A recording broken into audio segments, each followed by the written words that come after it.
सो रहा है election commission, सो रही है नैब और वो सारे इदारे जिनका काम चोरों को पकड़ना है, वो चोरों को पकड़ने की बजाय जो आप तक सच पहुंचा रहे हैं ना, उस आवाज को बंद कर रहे हैं। बोल को आज फिर बंद कर दिया। नशियात जारी रहेंगी, हम डरने झुकने वाले नहीं हैं। इमरान खान साहब का जो खिताब है आज, उसमें उन्होंने कहा कि अब आप हमारे सब्र को मत आजमाएं। ऐसा लग रहा है कि एक आखिरी मौका वो देना चाह रहे हैं कि ये लोग खुद से समझ जाएं और इलेक्शंस का ये ऐलान कर दें, वरना लॉन्ग मार्च जो है वो बिल्कुल ऐसा लग रहा है कि वो तहिया कर चुके हैं।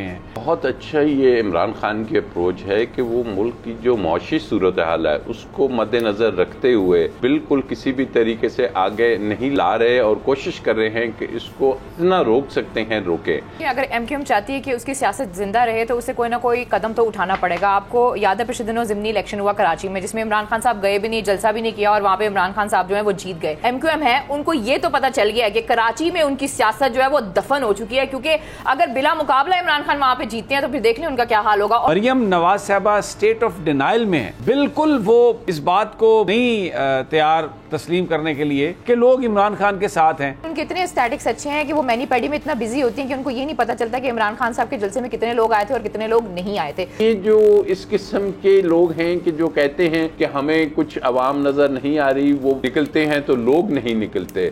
भाई वो निकलते नहीं हैं तब भी लोग निकलते हैं, ये बात उनको समझ आ रही है। असल में मोहसिन दावड़ साहब को वजारत खारजा की कमेटी दी गई है, जिन पर गद्दारी के पर्चे थे। बहुत अच्छा पाकिस्तान का मुकदमा पेश करेंगे वो। ये पहली मर्तबा है कि 20 मेंबरान में से 17 मेंबरान को स्टैंडिंग कमेटीज की चेयरमैनशिप मिली है।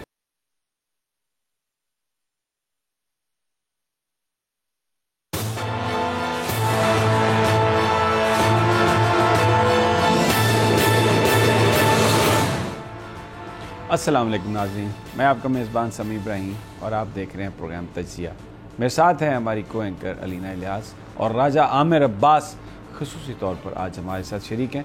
प्रोग्राम के अगले हिस्से में जाके MB सोमरो, हमारे बोल इन्वेस्टिगेशन जो हेड, हमारा जो सेल है उसके हेड, उनके पास एक बड़ी ज़बरदस्त स्टोरी है जो वो बताएँगे आपको कि ये सारे लोग जो लौटे हुए उनको कितनी मराद दी गई हैं, क्या कुछ उन्होंने हासिल किया है। तो ये कहना कि ये फ़ैसला कोई असूल की बुनियाद पर है गलत है। लेकिन सो रहा है इलेक्शन कमीशन, सो रही है नैब और वो सारे इदारे जिनका काम चोरों को पकड़ना है, वो चोरों को पकड़ने की बजाय जो आप तक सच पहुंचा रहे हैं ना, उस आवाज़ को बंद कर रहे हैं। बोल को आज फिर बंद कर दिया, ARY को भी बंद कर दिया। बोल अब आप YouTube पर देख रहे हैं, नशियात जारी रहेंगी, हम डरने झुकने वाले नहीं हैं। अदालतों में जाएंगे इंशाल्लाह। हमें पता है कि ये एक जो एक फैशिस्ट गवर्नमेंट है जो ये कर रही है, और पैमरा इस वक्त बताए इसके कि वो एक रेगुलेटर के तौर पे एक्ट करे, वो ऐसा लगता है कि हुकूमत के इशारों पर नाचने वाला कोई खिलौना बन गया। और मेरी एक लॉयर से बात हो रही थी, उनका ये कहना था कि जिस तरह तेज़ी से फ़ैसला सुनाया गया, लगता ये है कि कहीं पहले से लिखा गया था। आज पैमरा में हेयरिंग थी और हमारी टीम वहाँ पर थी, हमारे लीगल एडवाइज़र भी थे, सदीक जान साहब हमारे ब्यूरो चीफ वो भी वहाँ पर थे। पैमरा की जो भी शराइत थी वो हमने हमेशा पूरी की हैं। आज तहरीरी तौर पर उसका हमने सबूत भी दिया उनको, लेकिन क्योंकि ये एक गैर कानूनी और गैर आइनी कदम उन्होंने उठाना था। इमरान खान की तकरीर अगर वैसे तो सब चैनल्स ने दिखाई है, लेकिन अगर बोल दिखा दे तो बस फिर तो इस बात की इजाज़त नहीं है। 2-3 इसकी वजूहात हैं, मुख्तसरन आपको बता देता हूँ। एक तो अवाम का जो एक बुनियादी हक है सही इन्फॉर्मेशन का, उस पर डाका डाला गया। दूसरा, बोल को बंद करके उसको माशी नुकसान पहुंचाया गया, और इसकी वजह यह है माशी नुकसान होएगा, पेमेंट्स लेट होंगी, तनख्वाहें लेट होंगी, तो फिर क्या होगा कि बोल के अंदर भी एक अनरेस्ट होगा। ज़ाहिर है जो वर्कर काम करते हैं, अभी सलाम हम पेश करते हैं अपनी पूरी टीम को, ये जो सैकड़ों हज़ारों वर्कर बोल में काम करते हैं, सिर्फ पैसा इनका मकसद नहीं है, मजबूर होते हैं इसलिए कि हम सब लोग वर्किंग क्लास हैं, तनख्वाहों पर गुजारा करते हैं। जब तनख्वाह रुकती है तो बहुत परेशानी होती है, और हुकूमत ये चाहती है कि अनरेस्ट हो, इसलिए हर चीज़ पर वो वार करते हैं, इश्तिहारों पर भी वार करते हैं, इस तरह पेमेंट्स भी डिले करते हैं इस तरह, ताकि अनरेस्ट भी अंदर भी हो, आवाम भी फंडामेंटल राइट से महरूम हो, और ये इदारे फिर ख़त्म हो जाए, ताकि जो कुछ ये कहना चाहते हैं वही वो कह सकें। लेकिन याद रखें, ऐसा होगा नहीं। पहलों ने भी बहुत कोशिश की, आप भी अपना ज़ोर ताकत आजमा के देख लें। इस आवाज़ को आप, इस बोल की स्क्रीन को आप टेम नहीं कर सकते। हम हक सच की और पहले पाकिस्तान की बात करते रहेंगे। ये उन लोगों के सोचने की बात है जो पाकिस्तान में ताकतवर हैं कि ये बोल तो है ही आपकी आवाज़, पाकिस्तान की आवाज़ है। इसके साथ ये सुतेलापन, अल्लाह ताला हम सब पर रहम करे।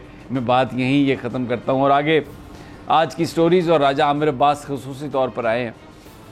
शहबाज गिल साहब की आज ज़मानत हो गई और उसमें जो जस्टिस अतर मिनुल्लाह साहब के रिमार्क्स बड़े ज़बरदस्त, जिसमें उन्होंने कहा कि ठोस शवाहिद तो बताएं और फिर ये इसके बगैर कैसे ये सब कुछ हो सकता है। तो इमरान खान साहब के हवाले से भी मुकदमा, आज अदालती जो भी कार्रवाई है और जिस तरफ हम जा रहे हैं, राजा आमिर अब्बास से पूछेंगे। आपको आगे जाके कुछ मैं फुटेजेस भी दिखाऊंगा। मरियम नवाज़ साहबा की भी एक ज़माना था कि उसमें जब कुछ हमारी जो सिंगर्स थीं, जब वो गाती थी तो अपने हाथ वो इस तरह से हिलाती थी कि उनकी अंगूठियाँ नज़र आती थी। तो कुछ थोड़ा अंदाज में मुशाबहत है, वो भी आपको दिखाएंगे। और फिर जो हमारे वज़ीर आज़म हैं वहाँ पर जो उन्होंने वहाँ पर डिस्प्ले किया है, जिस तरीके से वो पुतिन भी हंस पड़े।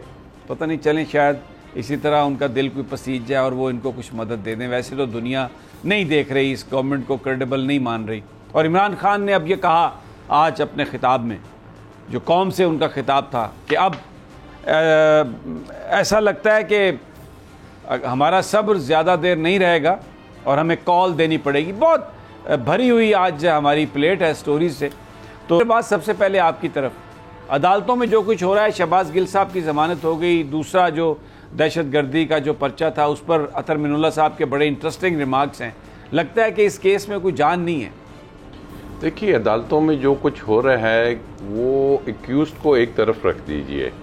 असल बात वो अदारों से पूछ रहे हैं कि बताइए कि जैसे शहबाज गिल का अगर केस है तो क्या हमारे अदारे एक ऐसी स्टेटमेंट जिसको आप कैजुअल कह लें या चलें थोड़ी सी जोन सी थी कि जनाब उसमें उनको नहीं अल्फाज के, ये अल्फाज के चुनाव में थोड़ी एहतियात बरतनी चाहिए, ये एक तरफ। लेकिन क्या अदारे जो इस मुल्क की सबसे बड़ी मजबूत और दुनिया की 6 नंबर की फ़ौज है, क्या वो इतनी कमज़ोर है, क्या वो इतनी वीक है कि एक शख्स अगर एक स्टेटमेंट देता है जो कि कहीं करॉबोरेट भी नहीं हुई, या तो स्टेटमेंट के बाद ये हो कि जी उनका कोई किसी के साथ कन्वाइंस थी या को हमला किसी से नहीं, उन्होंने किसी ऑफिसर से, किसी जेसीओ से मुलाकातें की, उनको कहा गया कि जनाब ऐसे एक लेके करना है, सेडिशन के जो इंग्रेडिएंट्स होते हैं वो नहीं, तो क्या एक स्टेटमेंट आने से अदारों के अंदर म्यूटनी या सेडिशन या वो कमज़ोर हो जाते हैं, जिसका जवाब वहाँ पे जो प्रोसिक्यूशन है कम से कम उसके पास नहीं होता, क्योंकि प्रोसिक्यूशन को तो पता ही नहीं होता कि इसको अरेस्ट किस लिए किया गया है, इसको हम अदालत किस लिए लाए हैं, क्योंकि वो जब अपने रूटीन के केसेस देखते हैं तो कभी इस किस्म के केसेस नहीं होते, ये चंद केसेस होते हैं। और नंबर 2 खान साहब का केस है। अब दहशत गर्दी, जिस पे एक बड़ा इंपॉर्टेंट बात की कोर्ट ने कि इस कानून का इस अंदाज में मजाक नहीं उड़ाना चाहिए कि लोगों के दिलों से दहशत गर्दी के कवानीन का खौफ ही ख़त्म हो जाए कि जनाब ये तो कोई एक्सप्लॉयटेशन के लिए इस्तेमाल होने वाला या पॉलिटिकल विक्टिमाइजेशन के लिए इस्तेमाल होने वाला एक टूल है जो अल्टीमेटली अदालतों में जाके सेटिसाइड हो जाएगा, साइड पे फेंक दिया जाएगा। काहे की दहशत गर्दी, क्या कोई अटैक हुआ है, क्या उन्होंने सिर्फ मुंह से अदा किए गए अल्फाज क्या इस मुल्क में दहशत गर्दी पैदा कर देते हैं? कतई नहीं। आप भी कुछ अल्फाज कह सकते हैं, मैं भी। क्या दहशत गर्दी उसको कहते हैं? क्या सुप्रीम कोर्ट की जजमेंट किसी के सामने नहीं? क्या वो जो पढ़े लिखे 20-20, 21-21 ग्रेड के 22 के ऑफिसर्स हैं, जब वो ये डिसाइड करते हैं? पॉइंट इज कि ये जो तमाम डिसीजंस हैं, अदालत को थोड़ा सा ये भी दें कि ठीक है, जमानतें भी होती हैं, केसेस ख़त्म भी होते हैं, लेकिन जहाँ से ओरिजिनेट होते हैं ये कौन सा एक पॉलिसी है कि जनाब आप चाहे पॉलिटिकल ओपोनेंट्स हों, चाहे मीडिया के वो चैनल्स या वो जो जर्नलिस्ट हैं कि जो कि आवाम तक, जैसे आपने कहा कि इंफॉर्मेशन पहुंचाना चाहते हैं, या गलती से अगर वो कुछ सवाल कर लेते हैं, कुछ पूछ लेते हैं, तो ये उनका जुर्म बन जाता है। क्या दुनिया के महज़ब ममालिक में ये जराइम हैं? और number on top of it, क्या क्या जो हमारे मुल्क के कवानीन अंग्रेज़ के दौर से चले आ रहे हैं वो ब्रिटिश आर्मी को सर्व करने के लिए, क्या वो हमारे आइन से मुतसादम हैं या नहीं? ये वो चीज़ें हैं कि इट्स हाई टाइम कि हमारे मुल्क की सुप्रीम कोर्ट को अल्टीमेटली डिसाइड करना चाहिए कि इस किस्म से आपका जो दुनिया में डिस्पेंसेशन ऑफ जस्टिस है उसका फिर मकाम क्या रह जाता है। क्या आवाम को नज़र नहीं आता है कि जब ये केसेस ख़त्म होते हैं तो आवाम हंसते हैं अदालतों पे भी और अच्छा प्रोसिक्यूशन पे भी। राजा साहब, शहबाज गिल साहब की भी ज़मानत हो गई आज, और दूसरा जो इमरान खान साहब का जो खिताब है आज, उसमें उन्होंने कहा कि अब आप हमारे सब्र को मत आजमाएं। कंपैरिजन किया पूरा उन्होंने, और ऐसा लग रहा है कि एक आखिरी मौका वो देना चाह रहे हैं कि ये लोग खुद से समझ जाएं और इलेक्शंस का ये ऐलान कर दें, वगरना लॉन्ग मार्च जो है वो बिल्कुल ऐसा लग रहा है कि वो तहिया कर चुके हैं। और ज़रा सोचिए कि अगर KPK से, पंजाब से, गिलगित बल्तिस्तान से और आज़ाद कश्मीर से अगर हज़ारों की तादाद में लोग यहाँ पर इकट्ठे हो जाएं तो ये गवर्नमेंट कैसे सस्टेन करेगी? तो एक मौका दे रहे हैं इनको कि ये कर लें कुछ फ़ैसला इस लिहाज से। आपको क्या लगता है? देखिए, बहुत अच्छा ये इमरान खान की अप्रोच है कि वो मुल्क की जो मौशी सूरत हाल है उसको मद्देनज़र रखते हुए ये इस चीज़ को बिल्कुल किसी भी तरीके से आगे नहीं ला रहे और कोशिश कर रहे हैं कि इसको जितना रोक सकते हैं रोकें। लेकिन रुकने के लिए दो वजूहत हैं। एक तो चलें वो पॉलिटिकली, लेकिन जब वो अवाम के बिल्स देखते हैं, जब वो अवाम की मुश्किलात देखते हैं, तो फिर इमरान खान के पास भी इसका हल नहीं है कि वो अवाम को क्या जवाब दे कि जनाब आपका बिजली का बिल इतना आ रहा है, आपका पेट्रोल वहाँ पे जा रहा है, आपकी शाय खुर्दनी कहाँ पे चली गई हैं, आपकी बच्चों की फीसेस क्या हो गई। तो व्हाट इज़ इट, ये किस वजह से है? ये वजह इसकी ये है, ये नहीं कि पाकिस्तान कोई बहुत ही गरीब और ऐसा मुल्क है, ये वजह है कि यहाँ पे पॉलिटिकल इंस्टेबिलिटी है। और पॉलिटिकल इंस्टेबिलिटी जो कॉज बन रही है में से अवाम समझ चुकी है कि ये पॉलिटिकल इंस्टेबिलिटी की वजह से कभी भी इकोनॉमिक स्टेबिलिटी नहीं आ सकती। मौजूदा हुकूमत तो आपने अभी वो दिखाना है क्लिप, ये इसी अंदाज में वो एक इस मुल्क को भी चला रहे हैं कि उन्हें समझ ही कुछ नहीं, यहाँ से उठाते हैं वहाँ कर देते हैं, वहाँ से उठाते हैं एक कान में लगाते हैं, दूसरे कान में कोई और आवाज़ आ रही होती है। आपस में पॉलिटिकल पार्टीज़ का और जो इनकी अपनी PDM है उनका आप देख लें, और सबसे ऑन टॉप कि अवाम को ये नहीं पता कि जनाब ये जो नेशनल पॉलिसीज़ हैं ये है क्या, हम किस तरफ जा रहे हैं। बिल्कुल। तो अच्छा, बिल्कुल आपने सही कहा। एक बड़ी डेवलपमेंट हो रही है अलीना, MQM इत्तेहादी है और आज उनकी वज़ीर आज़म से मुलाकात हुई जब वो शंघाई ताउन तंजीम के इजलास से कबल, रवानगी से कबल, उसमें वो थे खालिद मकबूल और अमीनुल हक साहब थे। तो उन्होंने कहा कि एनफ इज़ एनफ, हमारी लाशें मिल रही हैं वर्कर्स की जो मिसिंग थे, एक वसीम राजू उनकी लाश मिली है, तो अब हम आपके साथ नहीं रह सकते।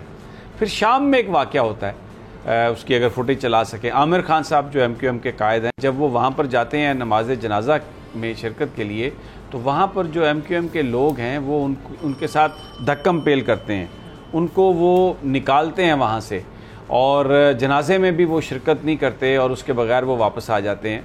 तो एक पब्लिक प्रेशर बज़ाहिर नज़र आ रहा है कि उन पर माउंट किया जा रहा है। तो MQM पहले ही हुकूमत को ये कह चुकी है कि वादे भी नहीं पूरे हुए और हमें आप ख्वार कर रहे हैं। तो MQM के जो लोग हैं वो अब उनके अपने कायदीन से अगर वो हाथापाई कर रहे हैं, उनसे सवाल कर रहे हैं, वो जनाज़ों में शिरकत नहीं कर सकते, तो ऐसा लगता है कि बहुत मुश्किल होगा MQM के लिए कि वो इस कोलेशन में शहबाज शरीफ के साथ वो रहें। क्योंकि जिस वक्त MQM ने ये ऐलान किया था कि वो तहरीक इंसाफ से अलहदा हो रही है, तो हमें सबको पता था कि ये हुकूमत अब गिरने वाली है। तो अब MQM के जो हमें जो कराइन बता रहे हैं वो यही लग रहा है कि अब MQM भी निकलेगी पब्लिक प्रेशर की बुनियाद पर। क्या लगता है आपको? समी साहब देखिए, अगर MQM चाहती है कि उसकी सियासत जिंदा रहे तो उसे कोई ना कोई कदम तो उठाना पड़ेगा। आपको याद है पिछले दिनों ज़िमनी इलेक्शन हुआ कराची में, जिसमें इमरान खान साहब गए भी नहीं, जलसा भी नहीं किया, और वहाँ पे इमरान खान साहब जो है वो जीत गए। तो मेरे ख्याल में क्योंकि MQM की अगर सियासत की बात की जाए तो ज़्यादातर जो बात होती है वो होती है कि वहाँ कराची की जो है उनकी बहुत ज़्यादा एक उनका वहाँ पे होल्ड है। लेकिन एक बात जो है समी साहब देखिए, आपने कहा है कि इनका मसलन बहुत इंपॉर्टेंट रोल है। जब भी हम MQM की बात करते हैं तो हमारे जहन में और भी बहुत से लोग आते हैं। अभी कहने को तो बहुत सी चीज़ें की जा रही हैं, फ्रस्ट्रेशन भी हमें नजर आ रही है, लेकिन बात यह कि जब अमली कदम उठाया जाएगा फिर ही कोई बात होगी। क्योंकि इमरान खान साहब ने जो बात की है, उन्होंने कहा है कि जी मैं तो करूंगा मार्च से पहले अगर कोई अमली कदम उठा लेते हैं तो आपको पता है कि शहबाज शरीफ साहब की जो गवर्नमेंट है वो कितने वोटों की है, वो ना होने के बराबर। अगर एहतियाती उनके साथ नहीं रहते, जो मेन एहतियाती हैं जो कहीं और से ऑपरेट होते हैं, लेकिन बात यह कि कदम उठाएंगे कब, अभी तो सिर्फ कहने की हद तक है ना। लेकिन जो MQM है उनको ये तो पता चल गया है कि कराची में उनकी सियासत जो है वो दफन हो चुकी है, क्योंकि अगर बिला मुकाबला इमरान खान वहां पे जीतते हैं तो फिर देख लें उनका क्या हाल होगा। और जो इस वक्त इनमें क्या नाम है पीपल्स पार्टी का हाल हो रहा है वो भी हमारे सामने है। अच्छा राजा साहब, ये मैं आपसे भी, लगता नहीं है आपको कि ये जो एक प्रेशर बिल्डअप होगा MQM पर उसको वो सस्टेन नहीं कर सकेगी? और इस हुकूमत में वैसे भी वो कह चुके हैं और कह रहे हैं, आज भी उन्होंने कहा कि जनाब हमारे तो वादे भी पूरे नहीं हुए। अब अगर वर्कर्स उनके गले लग रहे हैं और लीडरशिप जा ही नहीं सकती तो कैसे वो इस हुकूमत के साथ रह सकते हैं? और अगर उनके 6-7 वोट एक साइड पे होते हैं तो सदर मुमलिकत तो फौरी तौर पर कहेंगे शहबाज साहब को कि लें आप एतमाद का वोट, तो क्या होगा फिर?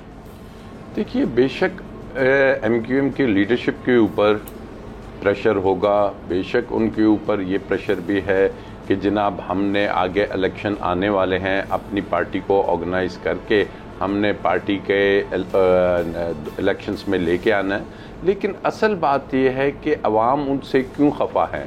अवाम उनसे खफा हैं कि आप जो पॉलिटिक्स कर रहे हैं वो अवाम की पॉलिटिक्स नहीं कर रहे।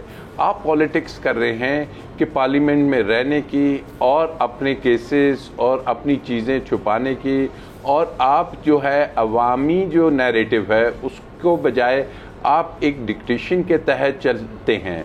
और ये चीज़ें अब समी सब कुछ छुपी या ढकी नहीं रहेगी कि कौन सी पार्टीज़ हैं। अभी ये जो 10 सीटों का इलेक्शन होना था, इसका पर्पस यही था ना कि जनाब किसी भी तरीके से हम ये जो इमरान खान साहब की सीटें खाली हुई हैं वो 8-9 आदमी ले आए, MQM का ये प्रेशर ख़त्म हो, हमें किसी अंदाज में ये ना कहा जाए कि जी बाप और MQM किसी भी टाइम उनको अगर कह दिया जाएगा तो वो इस गवर्नमेंट से अलहदा होंगे।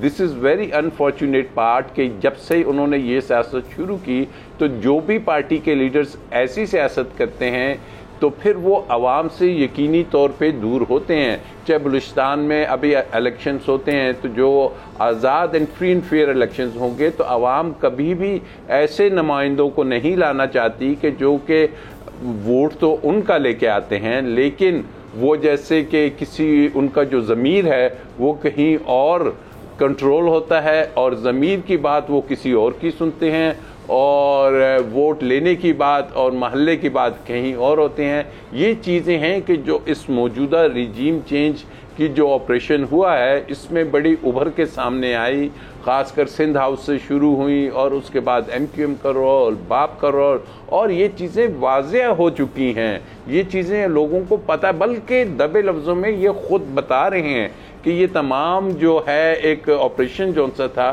तो अवाम ब्लाइंड नहीं है। पर्टिकुलरली कराची के जो अवाम हैं वो पॉलिटिकली बड़ा शऊर रखते हैं और वो ये समझ रहे हैं कि हमारा जो एक प्लेटफॉर्म था MQM का उसको डिस्ट्रॉय करने में बुनियादी तौर पे उनकी लीडरशिप ने एक बड़ा रोल अदा किया।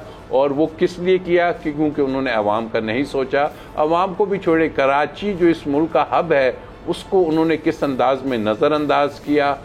अल्टीमेटली आप देख रहे हैं कि अब जब ये चीज़ें संभाली नहीं जाएंगी, जब कराची नहीं संभलेगा, और ये सिर्फ कराची में नहीं हो रहा, अब जो हालिया आपने देखा टेररिज्म के और इस किस्म के जो वहाँ पे बहुत से इंसिडेंट्स हो रहे हैं, ये आपके KPK में शुरू हो रहे हैं, आपके और शहरों में आपको नज़र आएगा। और अगर ये बढ़ रहा है तो फिर इतनी मुश्किल से इस जिन को हमने बोतल में इस मुल्क में डाला गया था और अगर ये वापस निकलेगा तो फिर जिनका आपने नाम लिया तो फिर उन्हें सोचना है कि जनाब क्या इस अंदाज में दोबारा ये मुल्क इस पोजीशन में अब है कि इकोनॉमिकली आप इतने वीक हो चुके हैं कि आप ये भी अपने मुल्क में बर्दाश्त कर सकेंगे कि लॉ एंड ऑर्डर की सिचुएशन और वहाँ पे क्रिमिनलिटी इस हद तक बढ़ जाए, और क्रिमिनलिटी बढ़ने की वजह ये गुर्बत है और स्नैचिंग। अच्छा, इसमें एक बिल्कुल आपकी बात सही है, लेकिन ऐसा लगता है कि जो इमरान खान साहब ने बात कही, जो वो कहना चाह रहे थे कि आप इंतखाबात की तरफ जाएं, कोई इरादा हुकूमत का नहीं लगता, क्योंकि इन्होंने जिस तरह आज चैनल्स को बंद किया और इंतहाई गैर कानूनी कदम, तो ये तो मुकम्मल तौर पे जो डिमांड है उसको ये दबाने की कोशिश कर रहे हैं राय साहब। देखिए, एक चीज़ ज़हन में रखिए समी साहब कि देख, ऑब्वियसली ये सब कुछ जब हुआ है तो किसी पर्पस के लिए हुआ था, कोई ज़हन में प्लानिंग थी। वो जोन सी ये प्लानिंग ना सिर्फ फेल होती हुई नज़र आ रही है, उसका उल्टा रिएक्शंस बहुत शदीद आ रहे हैं। अब ये कहाँ तक इसको खींच सकते हैं, स्ट्रेच कर सकते हैं कि कहाँ तक अपनी वो जो उन्होंने एक जिसको हाई हेडेडनेस कहते हैं उसको कहाँ तक ले जाया जा सकता है। लेकिन बात ये है कि सेन माइंड्स हर जगह पे मौजूद होते हैं, एंड अल्टीमेटली जो विजडम है और जो सेन माइंड्स हैं उन्होंने अगर इस वक्त भी डिसीजंस ना लिए, और मैं समझता हूँ कि इमरान खान उसी सेम डिसीजंस का वेट कर रहे हैं। अदरवाइज जब वो कहते हैं कि श्रीलंका प्लस होगा तो ये मुल्क यकीन करिए ना आपके लिए अच्छा है ना हमारे लिए अच्छा है कि अच्छा ये श्रीलंका खुदा न खास्ता अच्छा, प्लस मैं बने। एक स्टेट ऑफ डिनायल हमें नजर आती है अलीना मरियम साहबा की। अब वो आज उनसे सवाल जवाब हो रहे थे, जब कहा गया कि लोग इमरान की कॉल पर निकलते हैं और आपकी बात पर नहीं आते, तो सुनिए ज़रा क्या उन्होंने जवाब दिया। अब वो कह रही हैं कि जब भी वो देते हैं लोग नहीं निकलते, प्लीज़ हमारी टीम से मेरी ये रिक्वेस्ट है कि ज़रा वो दिखाएं फुटेजेस जो हमने गुजरात में देखा, ये जो हमने लाहौर में देखा, जो पेशावर में देखा, इस्लामाबाद में देखा। ये वो लोग हैं जो इमरान खान की अपील पर निकलते हैं, इमरान खान की कॉल पर निकलते हैं। और मैं आपको बताऊं, जो आखिरी जलसा था उनका जिस दिन गुजरांवाला, उस दिन 7 बजे पूरी पाकिस्तान में एहतजाज की अपील थी। 36 शहर थे जहां पर बड़े बड़े जलसे हुए, और इस्लामाबाद में F9 का जलसा, आप यकीन करें इतना बड़ा इज्तिमा था, ऐसा लग रहा था कि शायद इमरान खान यहाँ पर आके खिताब करने वाले हैं। लेकिन मरियम नवाज साहबा स्टेट ऑफ डिनाइल में है, और बिल्कुल वो इस बात को वो नहीं तैयार तस्लीम करने के लिए कि लोग इमरान खान के साथ हैं, अभी तक किसी सदमे में है। अच्छा, मैंने प्रोग्राम के आगाज़ में कहा था मैं कमेंट अलीना आपसे लेता हूँ इस पर, लेकिन एक मैं और उनकी फुटेज दिखाना चाहता हूँ। आज वो जिस तरीके से हाथ और उंगलियां यूं हिला रही थी, तो वो अंगूठी, घड़ी, वो जेवर, ज़रा प्लीज़ अगर हमारी टीम वो अगर दिखा सके कि जनाब मेरे पास तो देखें ये सब कुछ है, यूं करके हर चीज़ यूं करके दिखा रही हैं। बहरहाल एक छोटा सा वक्फा और फिर वापस आते हैं। तो इनके चचा जान जो वज़ीर-ए-आज़म पाकिस्तान हैं, उनकी भी आपको बड़ी माशाल्लाह कम अज़ कम हंसाते तो ज़रूर हैं, और कुछ ले सकें या ना ले सकें, लेकिन ये वक्फे के बाद।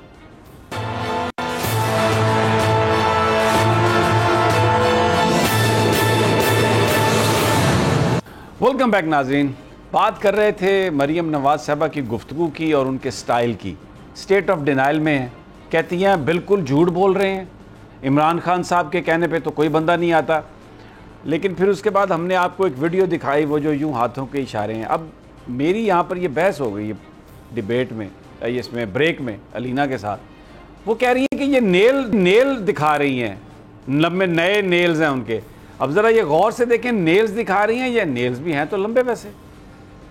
क्या कह रही हैं आप अलीना, क्या? अच्छा समी साहब देखें, पिछले दिनों आपको याद होगा जब पहले ये तय कर लें कि ये अंगूठी दिखा रही है कि नेल। अच्छा, ये अंगूठी भी दिखा रही है, नेल्स भी दिखा रही हैं, घड़ी भी दिखा रही हैं, और शायद जो ब्रेसलेट पहना हुआ है या बैंगल्स पहनी हुआ है, जो डायमंड की हैं, ये सब कुछ दिखा रही हैं, ठीक है। और जो लोग मरियम नवाज को बहुत पहले से देख रहे हैं, फॉलो कर रहे हैं, उनको अंदाजा है कि मरियम नवाज अपने हाथों का इस्तेमाल बहुत ज्यादा करती हैं करते हुए। लेकिन इस वक्त जो सबसे इंपॉर्टेंट चीज है, अगर आप शौक है हर बंदे को अपने हाथों पे, अपनी उंगलियों पे नचाएं, अच्छे हैं, नचाएं, वो यूं करके नचाती हैं सबको, कोशिश वही करती हैं नचाने की। लेकिन उनके इतने एस्थेटिक्स अच्छे हैं कि वो मैनी पैडी में इतना बिजी होती हैं कि उनको ये नहीं पता चलता कि इमरान खान साहब के जलसे में कितने लोग आए थे और कितने लोग नहीं आए थे। तो ये जो उन्होंने बात की है बिल्कुल ठीक कही है कि जब एक खातून स्पा में बैठी होगी तो उसे क्या पता कि बाहर पोलिटिकली क्या चल रहा है। दूसरी चीज ये है कि आपको पता होगा पिछले दिनों सैलाब जदगान का इशू हुआ था, मरियम नवाज साहबा वहां पर गई थी। आपने खुद इस प्रोग्राम में बैठ के डिस्कस किया था, एक एंजेलिना और दूसरी केट, उसकी उसकी तो उन्होंने पूरी कॉपी की थी। मसलन सोचें कि वो फैशन को लेके कितना सीरियस है, शायद इतना वो सियासत को लेके सीरियस ना हो। और बहुत से लोग ये समझते हैं कि वो भी जो लंदन जा रही हैं वो भी अपनी सर्जरीज कराने के लिए और बाकी सारी चीज़ें कराने के लिए जा रही हैं।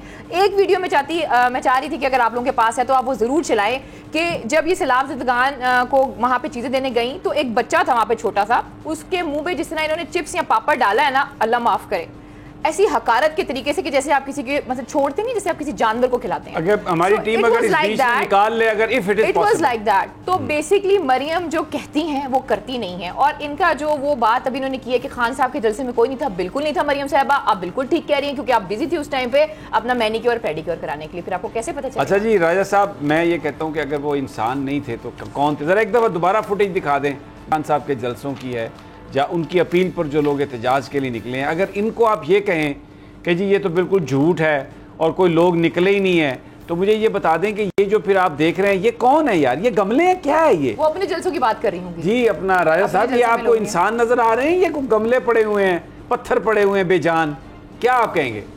देखिए, इस पे ना हमें कुछ कहने की ज़रूरत है, ना मरियम साहिबा ने कोई वेरीफाई करना है, दुनिया इसको देख रही है। समी भाई जरा हजूम देखो, आप दुनिया की प्रेस इसको रिपोर्ट कर रही है, दुनिया का मीडिया इसको क्या कह रहा है, दुनिया की ये जो आपकी इस्लामाबाद में इतने फॉरेन एम्बेसीज बैठी हैं, ये जो डेली रिपोर्ट्स भेजते हैं अपनी, उसमें क्या बता रहे हैं? वो ये नहीं बता रहे कि अवाम निकली है, वो बता रहे हैं कि ये है वो इमरान खान की जिस पे लोग ट्रस्ट कर रहे हैं, जिसको लोग समझ रहे हैं कि इन तमाम इश्यूज का हल अगर किसी के पास नज़र आ रहा है तो अल्टीमेट सोल्यूशन वो समझते हैं कि ये वो शख्स है कि जो अल्टीमेटली मुल्क को और इस सिचुएशन को और इस इकोनॉमी को किसी न किसी तरीके से एक डायरेक्शन देगा।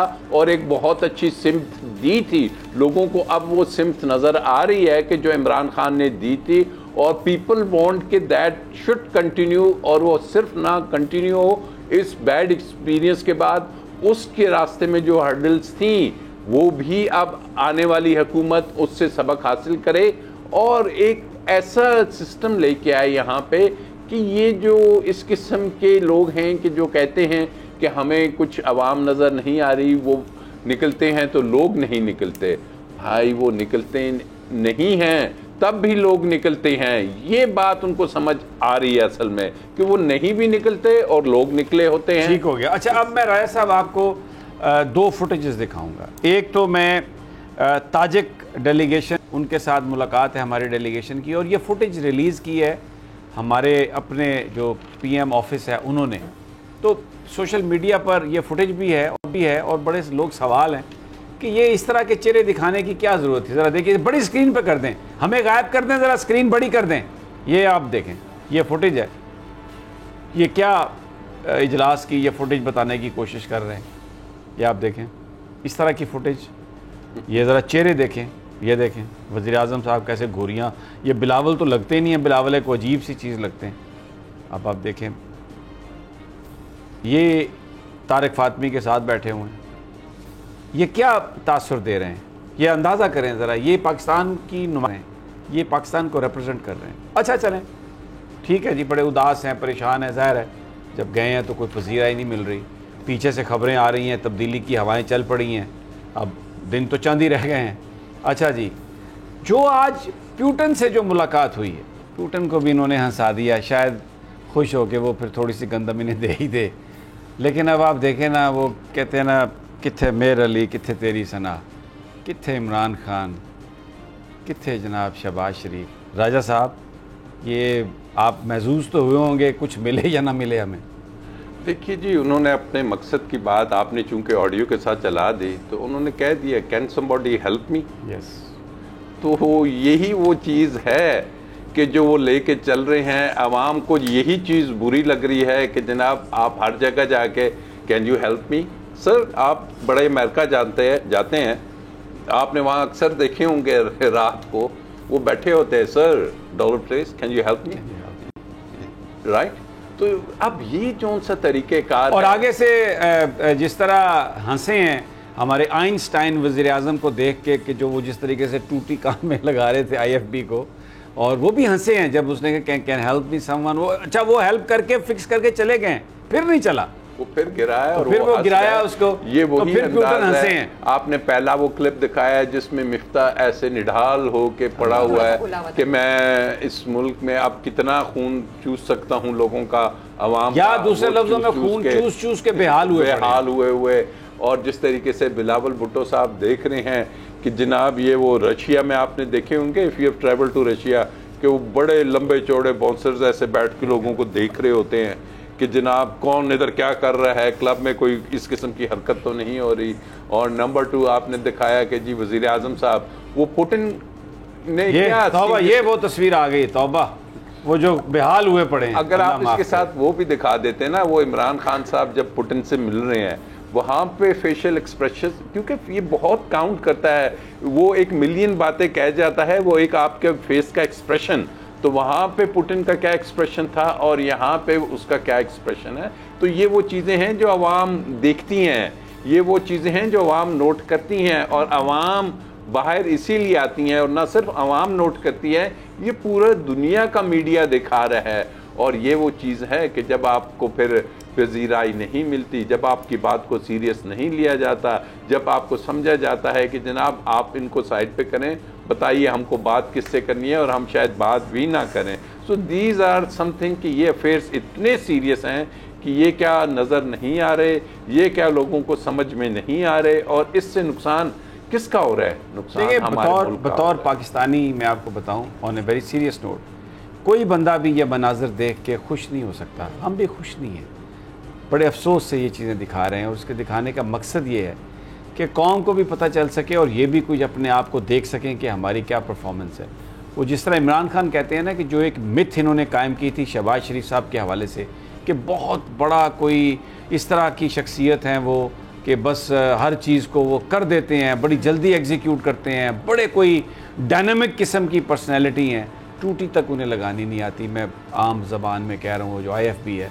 तो ये जो सब कुछ, और शायद यही इसी बात से इन्हें ख़तरा है, कैमरा बार बार हमें बंद करता है क्योंकि ये नहीं चाहते कि जो हमारी नालायकियाँ हैं या हमारी जो परफॉर्मेंस है लोग उसको देख सकें।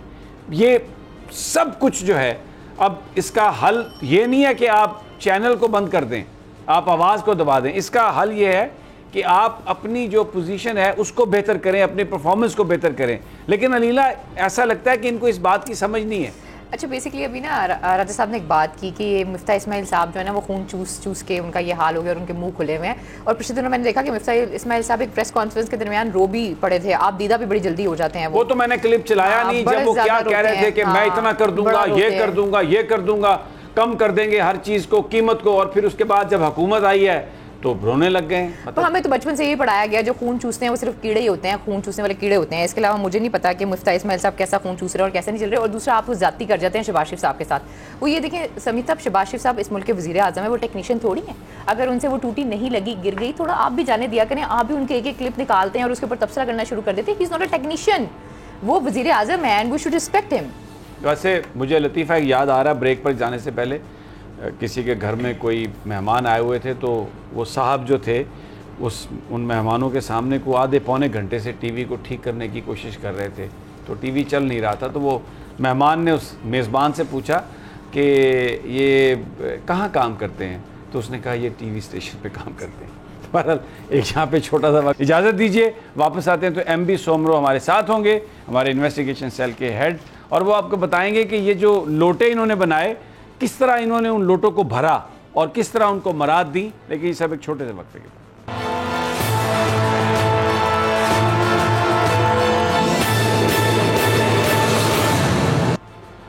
वेलकम बैक नाज़रीन। अब MB सोमरो हमारे जो बोल इन्वेस्टिगेशन सेल है उसके हेड हैं यहाँ पे, और उन्होंने बड़ी रिसर्च की है, और जो लोग PTI छोड़कर गए और जो इत्तेहादी इस वक्त हुकूमत का हिस्सा हैं, क्या क्या उनको मिला इस इनाम में जब उन्होंने इमरान खान साहब की हुकूमत को गिराया और शहबाज साहब की हुकूमत में आए, तो इस हुकूमत ने क्या उन्हें इनाम दिया, ये अब सोमरो साहब के पास तफसीलात हैं। जी सोमरो साहब, ओवर टू यू भाईजान। जी, जब इमरान खान साहब के ख़िलाफ़ बेएतमादी की रिथ आई थी, उसके बाद इस वक्त तक की जो पिक्चर है वो हम कंप्लीट पिक्चर अपने नाजरीन को दे रहे हैं। तो जब पीटीआई ने यह फैसला किया था कि हम कौमी असम्बली से रिज़ाइन देंगे, तो 25 मेंबरान ने इमरान खान के इस फैसले को नहीं माना था और उन्होंने इस्तीफ़ा नहीं दिया था। उसमें से एक मेंबर आमिर लियाकत अली की वफ़ात हो गई है, वो वफ़ात पा गए हैं, जबकि एक मेंबर मोहम्मद मियाँ सुमरो है, उनकी 40 दिन मुसलसल असम्बली से गैर हाज़िरी की वजह से नशस्त खाली करार दे दी गई है। 3 मेंबर ऐसे हैं जिन्होंने ना तो इस्तीफ़ा दिया है, ना ही आज तक किसी भी इजलास में वो शरीक हुए हैं। तो बाकी 20 मेंबर बचते हैं पीटीआई के, जो जिनको मुनरब मेंबर कहा जाता है। और उन 20 मेंबर्स में 85% मेंबर जो हैं उनका तादाद 17 बनता है। उनको स्टैंडिंग कमेटीज़ के चेयरमैन का ओहदा दिया गया है। स्टैंडिंग कमेटी का चेयरमैन जिनको भी ओहदा मिलता है उनको सरकारी गाड़ी भी मिलती है, ऑफिस भी मिलती है, और उसके अलावा ग्रेड 17 का प्राइवेट सेक्रेटरी मिलता है, स्टेनोटाइपिस्ट मिलता है और नायब कासिद मिलता है। उसके अलावा 360 लीटर पर मंथ पेट्रोल मिलता है और एजाज़ी मरातें भी मिलती हैं जो तनख्वाह के अलावा है। तो इस वक्त तक जो अच्छा सोमरो साहब एक सेकंड, ये आपने जो अजाजी मरात कहा है उसमें वो जो बड़े बड़े बक्स हैं डॉलर वाले जो कहीं पता नहीं सिंध हाउस में बोरियां खुली कहाँ मिली, वो भी इसमें वो अजाजात में वो शामिल होंगी ना, वो जो अजाजी जो चीज़ें हैं? वो जो आप सिंध हाउस की बात कर रहे हैं वो तो सरकारी ख़जाने से नहीं जाती। मैं वो बात कर रहा हूँ जो इन स्टैंडिंग कमेटीज़ के चेयरमैन और चेयरपर्सन का ओहदा मिलने के बाद जो सरकार के ख़जाने से उनको मिलेगा। हुकूमत में ये असल में क्या है कि ज़ाहिरी तौर पर हुकूमत में नहीं है, ये अपोजिशन का हिस्सा हैं जो पीटीआई के मेंबर। क्या ज़बरदस्त अपोजिशन है, मगर अपोजिशन में जाके भी ऐसे ज़बरदस्त, यानी इतनी अमीर अपोजिशन जो होती हो, अपोजिशन में आने के बाद पाकिस्तान में इसकी मिसाल तो नहीं मिलती। उसके बावजूद भी सर तो उनको सरकारी झंडे वाली गाड़ी भी होंगी, ऑफिसें भी होंगी और जो और मराते हैं वो भी मिलेंगी। अब अपोजिशन लीडर का ओहदा जो कौमी असम्बली में वज़ीर आज़म के बाद सबसे बड़ा ओहदा होता है वो राजा रियाज साहब को मिला है, और जो अहमद हुसैन डहर साहब हैं उनको पीटीआई का जो मुनरब मेंबर कौमी असम्बली में हैं उनका पार्लियामानी लीडर भी बनाया गया है। उसके अलावा उनको दाखिला कमेटी का चेयरमैन भी बनाया गया है। नूर आलम खान साहब जो हैं उनको पाकिस्तान के पार्लियामेंट की सबसे ज़्यादा जो ताकतवर पब्लिक अकाउंट्स कमेटी है, और उसमें वो हर उस शख्स को बुलाते हैं नैब के जो उनके खिलाफ तहकीकात कर रहा था और डराते हैं उनको कि अच्छा मैं तुम्हें सीधा कर दूंगा। जी, उनको पीएससी का चेयरमैन बनाया गया है। चौधरी फ़ारूक इल्ताफ़ साहब हैं और वो जेएलएम से हैं, उनको दिफा की स्टैंडिंग कमेटी की चेयरमैनशिप दी गई है। और मोहम्मद अफजल धांधला साहब हैं, वो नेशनल फूड सिक्योरिटी के चेयरमैन बने हैं। एक सेकंड, आपने कहा धांधला साहब, डांडला साहब या धांधला, धांधली से धांधला? नहीं, इनकी कास्ट है डांडला साहब। अच्छा ठीक, वो बखर से हैं माशाल्लाह, बिल्कुल अपनी कास्ट के मुताबिक ही राजा साहब। धांधली से धांधला, क्यों इतना बड़ा धांधला किया इन्होंने। खैर, और राजा रियाज साहब के अलावा जो अपना फैसलाबाद से आसिम नज़ीर साहब हैं, वो उनको दिफाई पैदावार के कमेटी दी गई है, वो उसके सरबराह हैं। और नवाब शेर वसीर साहब वो भी फैसलाबाद से हैं। ये सारे नवाब हैं। उनको बैनुल सूबाई कोऑर्डिनेशन कमेटी की दी गई है। और राना कासिम नून साहब जो हैं उनको रूल्स एंड प्रिविलेजेस की कमेटी दी गई है। वो पार्लियामेंट में इंतहाई अहम कमेटी वो भी गिनी जाती है। कमेटियां तो वैसे भी सारी अहम हैं। और अब्दुल गफ़ार वट्टू साहब हैं, वो बहावल नगर से हैं, उनको मवासलात की दी गई है कमेटी। ये कमेटी वो हैं, वो हुकूमती अरकान। अच्छा, ये फॉरेन अफेयर्स किसको दिया है इन्होंने? जी सर, फॉरेन अफेयर दी गई है, वो भी अपना मोहसिन दावड़ को दी गई है, वो कौमी असम्बली की, वो फॉरेन अफेयर के चेयरमैन। दावड़ साहब को वजारत खारजा की कमेटी दी गई है, जिन पर गद्दारी के पर्चे थे, गद्दारी के जिन पर इल्ज़ाम थे। बहुत अच्छा पाकिस्तान का मुकदमा पेश करेंगे वो हर हाल में, और पार्लियामेंट ऐसी बातें करेंगे कि जिससे पाकिस्तान की जो खारजा पॉलिसी है वो बेहतर हो जाए। बहुत ज़बरदस्त, क्या चॉइस है। एक मैं और दिलचस्प बात बताऊं, जो इस वक्त तक कमेटियां डिस्ट्रीब्यूट करने के जो फार्मूले आते रहे हैं, वो 5 मेंबर पे, 8 मेंबर पे, 10 मेंबर पर एक कमेटी के फार्मूले आते रहे हैं। मगर ये पहली मर्तबा है कि 20 मेंबरान में से 17 मेंबरान को स्टैंडिंग कमेटीज़ की चेयरमैनशिप मिली है। और ये शायद जब पीटीआई के 150 के करीब, जब हुकूमत में पीटीआई थी तो 150 के करीब पीटीआई के अपने मेंबर थे, तो शायद इतनी कमेटियां तब भी पीटीआई को कौमी असेंबली में नहीं थी। तो अब क्योंकि इनको इतनी और दिलचस्प मैं फिगर दूं कि मुस्लिम लीग नून के इस वक्त कौमी असेंबली के 84 मेंबर हैं, मगर अगर देखा जाए तो कौमी असेंबली की स्टैंडिंग कमेटियां जो है ना, 84 मेंबर्स वाले को पार्टी को 11 कमेटियां हैं। पीपल्स पार्टी की जो है 56 मेंबर हैं कौमी असेंबली में, उनको 6 स्टैंडिंग कमेटीज़ की चेयरमैनशिप है। एमए में जो है उसको एक मेंबर जो चित्राली साहब हैं, वो अपोजिशन की सीट्स में बैठते हैं, उनको निकाल के अगर देखा जाए तो उनके भी मेंबर 14 हैं। तो वो अच्छा, एक और बात बताइए कि आपकी इस रिसर्च से थोड़ा सा हटके है, बड़ी आपने इंटरेस्टिंग और बहुत ज़बरदस्त फिगर्स दिए हैं कि ये सारे के सारे कमेटियों के चेयरमैन बन के मरात ले रहे हैं और बड़ा माल बना रहे हैं, और वो जो बक्से हैं जो डॉलर्स के थे रिपोर्टेडली, वो तो अलहदा हैं। अच्छा, बताया ये जाता है कि जो इंफॉर्मेशन की वजारत है उस पर तो जो मरियम औरंगज़ेब साहबा है ना, बिल्कुल एक ऑक्टोपस की तरह यूँ पूरा उसको वो लपेट के बैठी हैं, और बेचारे फ़हद हुसैन जो है वो इधर उधर से आते हैं, लेकिन वो टेंटिकल्स धक्का देते हैं उनको, और वो फिर उधर ही बस जो स्ट्रेटेजिक मीडिया है वो यूट्यूबर्स के साथ ही बैठे हैं। तो इस मामले में भी आपने रिसर्च किया है कि वो अच्छा खासा सहाफ़ी था लेकिन बेचारा ख्वार हो गया मरियम औरंगज़ेब के हाथों? जो इतलात नशरियात की आपने बात की है, तो मैं उसमें आपको एक दिलचस्प बात बताऊं कि ये कमेटी भी पीटीआई के मुनरफ मेंबर जवेरिया ज़फ़र आहिर साहबा को दी गई है। वो उसकी चेयरपर्सन है और वो उसको कौमी असेंबली ख़वातीन का एक का है वजारत इत्तलात पर, इसका वो है मरियम औरंगज़ेब, इधर ये जवेरिया साहबा, और बेचारा फ़हद हुसैन जो है वो कैब लेके बाहर ही खड़ा है। फ़हद हुसैन साहब पाकिस्तान के नामवर सहाफ़ियों में से एक हैं।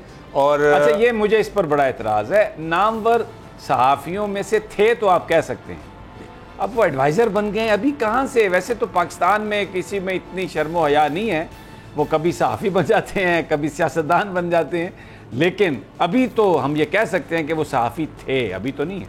जी, इस वक्त वो मामले खुसूसी हैं, इस वक्त वो सहाफ़त नहीं कर रहे हैं, मगर वो सहाफ़ी रहे हैं। उनका एक बड़ा नाम अच्छा, मैं बिल्कुल अच्छा आ गया इनका बड़ा नाम, बिल्कुल मैं अभी अब मुझे राजा साहब से, क्योंकि मिनट 2 रह गए हैं, इस सारी सूरत हाल पे राजा साहब का कमेंट लेना है। जी राजा साहब, अब बताइए। सहाफ़ियों वाले, उससे मुझे अबसार आलम की एक स्टेटमेंट याद आ रही है कि जब सहाफ़ी ये सीढ़ी इस्तेमाल करता है अपनी सहाफ़त की और जाके कोई एग्जेक्टिव पोस्ट लेना जाता है, तो फिर वो सहाफ़ी नहीं कहलाता, बल्कि शायद ग़ालिबन उन्होंने बहरूपिया कहा था, बहरूपिया कहलाता है। और फिर वो अगर ऐसी पोजीशन में आता है तो वो उसको तो चाहिए कि उसकी सारा करियर सहाफ़त के साथ होता है, वो अपने सहाफ़ी बिरादरी, अपने साथियों, उनकी मुश्किलात को ख़त्म करे, ना कि उसकी मुश्किलात बढ़ती जाएं। और फिर वो जो स्ट्रैटेजी डिवाइस करता है, स्ट्रैटेजी डिवाइस का मतलब ये है कि आपने मीडिया को आज़ादी देनी है, लेकिन अगर वो मीडिया की आज़ादी लोगों को लगे कि जो स्ट्रैटेजिक स्टडीज़ हो रही हैं उसमें ए को भी बंद करना है, बी को भी बंद करना है, जैसा कि आपका चैनल है। साहब, मैं आपको एक इन्फॉर्मेशन दे दूं, ये जो सारे सहाफ़त की बुनियाद पर जो वज़ीर अमीर बनते हैं ना, ये जिन ओहदे मिलते हैं, ये बेसिकली स्टूज होते हैं, ये जासूस होते हैं अपने अपने आकाओं के, और आके ये बताते हैं कि उसने ये कर दिया, उसने ये कर दिया, आप ये कर दें, मैं आपकी खबर को ऐसे मैनेज करूँगा। ये सहाफ़त नहीं कर रहे होते। मैं वो अल्फाज इस्तेमाल नहीं करना चाहता बहरहाल, क्योंकि ये हमारे कोलीग रहे हैं। ये ऐसा गलीज़ काम करते हैं कि जो बताते हुए भी इंसान को शर्म आती है, और उस गलीज़ काम के नतीजे में इन्हें ये मरात मिलती हैं, लेकिन इनकी इज़्ज़त कभी नहीं होती। हाँ, जो लोग फिर एक दफ़ा अगर सहाफ़त के किसी सरकारी ओहदे पर चले गए हैं, वो बाद में अगर सहाफ़त में ना आए तो शायद अपने उनके हलके में तो उनकी इज़्ज़त रहेगी।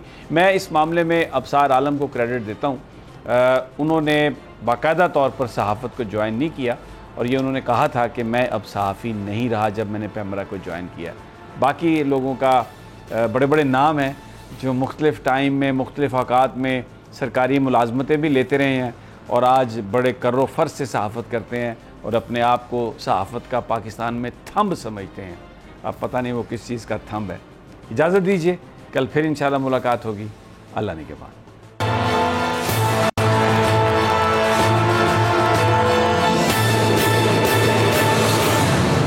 बोल किसी के भी दबाव में आकर अपने फैमिली मेंबर्स को अलहदा नहीं करेगा।